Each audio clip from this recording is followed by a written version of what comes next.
How we doing, team? Good morning, good morning.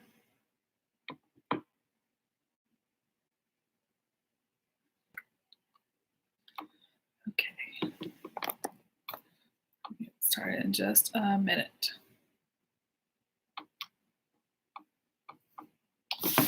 Just a minute.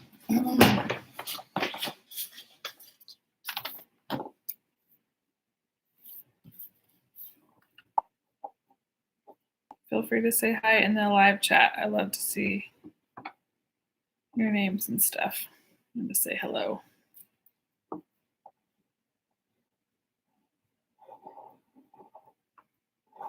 Good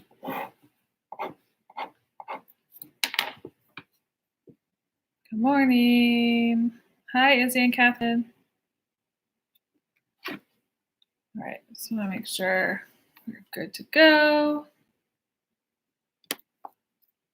I can see everybody. That's important.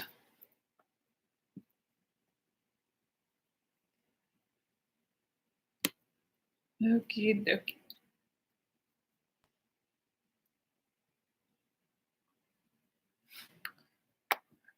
Okay. All right. I think we're going to get started in just a minute. A really fun book to share with you today and another activity. Oh, yay. Hi, Finn and Declan and Zeke and Zoe and Reagan. Yay. Welcome, welcome, welcome. It's good to see you all. Okie dokie. So the book I want to share with you today is about a pair of little pigs who are friends, and their names are Toot and Puddle. They have a bunch of books with these animals, these little buddies in here. It's really fun. And this is called Top of the World. And all the Toot and Puddle books are by Hobbie. So, and hi, Max Zachary. All right, so let's get started. And then I have an idea for a project to do after this. So Toot and Puddle, Top of the World.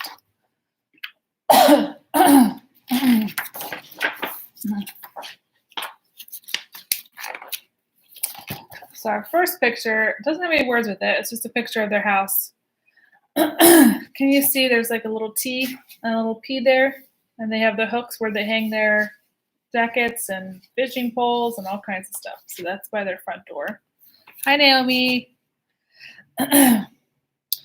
When Puddle came into the kitchen for breakfast, there was a note on the table. So there's Puddle coming into the kitchen for breakfast, and he sees his note. And the note says, Puds, gone for a walk, be back soon. T, so that would be Toot. P.S. I'll cut the grass when I get back. So Toot has gone for a walk. But Puddle cut the grass. It's taking a while. At lunchtime, there was no sign of Toot. Maybe he went fishing, Tulip suggested. But we always go fishing together, Puddle answered. So here's lunchtime, hanging out in the hammock. And Tulip is their parrot friend. The Tulip's one who said maybe they went fishing.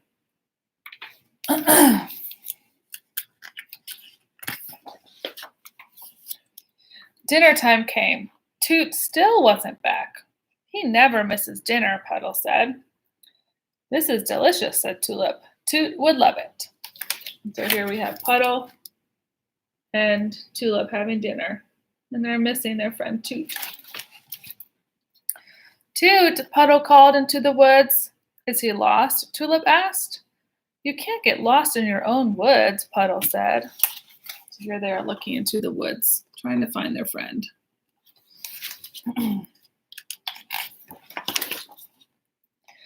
When it grew dark, Puddle really began to worry.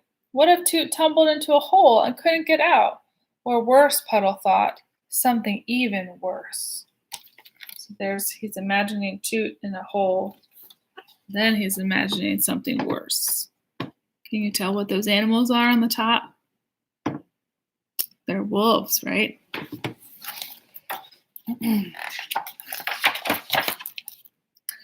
I better go search for him, Puddle decided. He's my best friend. Puddle walked all through the woods and around Pocket Pond, and he climbed to the top of Orchard Hill, searching for his friend. Toot, he called, where are you? So there's Puddle calling for his friend, and then this whole picture is this big kind of empty space, like no Toot to be found. Aha! What do we have here? Puddle tramped through the dark woods. All right, can we see what Puddle is seeing? What do those look like? They look like little footprints, right? So you tramp through the dark woods until the starry sky opened before him. Toot loves trains, he thought. And look, he found a train track and a train in the distance. Hold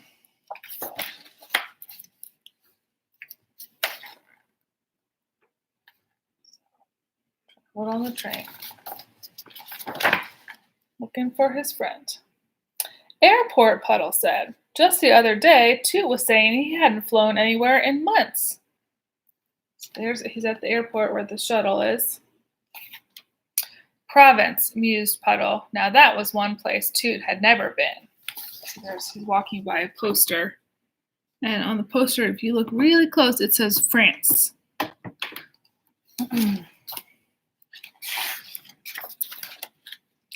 What am I doing? Puddle asked himself. Now Tulip would be worried about him too. But his thought came too late. He got on a plane. Can you see him in the little window? There's Puddle. Which way would I go? Puddle wondered if I was Toot. So he's looking at the signs, trying to figure it out. Yes, Province was beautiful, but where was his friend? So he's having kind of lunch at a little cafe. But he's still missing his friend. Bonjour, mon ami, Toot cheered. There he is, there's Toot. He even says it on his little shirt, says Toot. And he's got a little French beret on and a scarf. Toot, cried Puddle, what are you doing here? I guess I got carried away, Toot said. I hopped onto a train and then a bus and then a plane and then a bicycle. One thing led to another, all the way to Cuckoo Push. I had a whim, Toot exclaimed. How in the world did you get here? The same way, Puddle said. I went looking for you, and one thing just led to another, all the way to here. That's how whims are, said Toot. So that's them excited to see each other.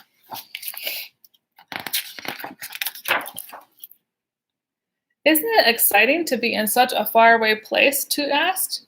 Tulip will be worried now that we're both missing. I better give her a jingle. I found him, Puddle said. We're fine. We'll be back soon.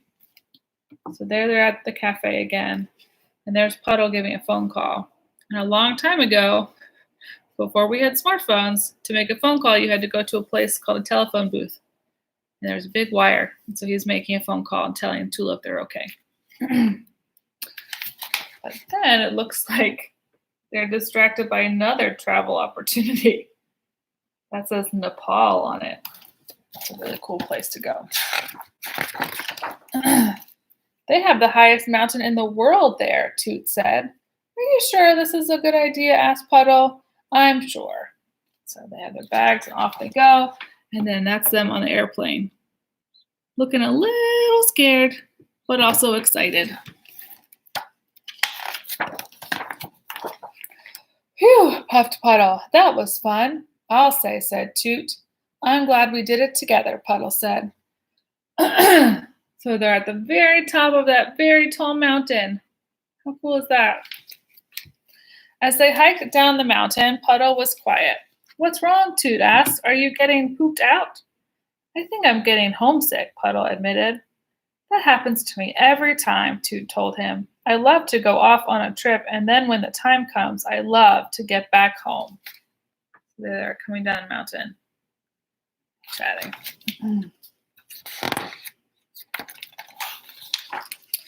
That's the end of our story. They're there home in their hammock, happy as can be. So I had another project idea that might be fun today. Because unfortunately, we can't go on airplanes right now. We can't really go lots of places all over the world. And that can be hard. But we could send a postcard to someone else from somewhere that we imagine. So the idea I had is that if you have a blank piece of paper, it looks like this. You can fold it in half one way. And then you fold it in half another way. And then if you have grown-ups at home, they can help you cut this along the lines into 4 pieces of paper like this. And this is about the size of a postcard. And what might be cool is on the front of a postcard, maybe your grown-ups can help you research a place like Nepal or France, and you can find images of what that looks like, and you could draw that on the front of your postcard. And then on the back of your postcard, you could write a note to a friend or family member on this side, and then you would write their address over here. I kind of drew a stamp and some like postmarks, but you could, if you have stickers, you could make sticker stamps, or you could draw your own stamps and write them a note over here. And then you have your picture of the country that you're writing it from. So France or Nepal or United States or England, all kinds of fun places that you could draw pictures of on this side. And then you could write a note on the side, and then really fun. So if that's fun for you, give it a try. I would love to see how they turn out. So if you want to send me a message, and let me know, like send me a picture and let me know how they turn out. That would be really fun. But I thought that might be kind of a fun activity to do today, to imagine and use that imagination to make something really cool and something really nice for our friends and our family. So that's our story today. We're going to be back tomorrow around 9:30. I love you guys a whole lot. I hope that you have a really good day, and I'll see you tomorrow, okay? Bye, guys.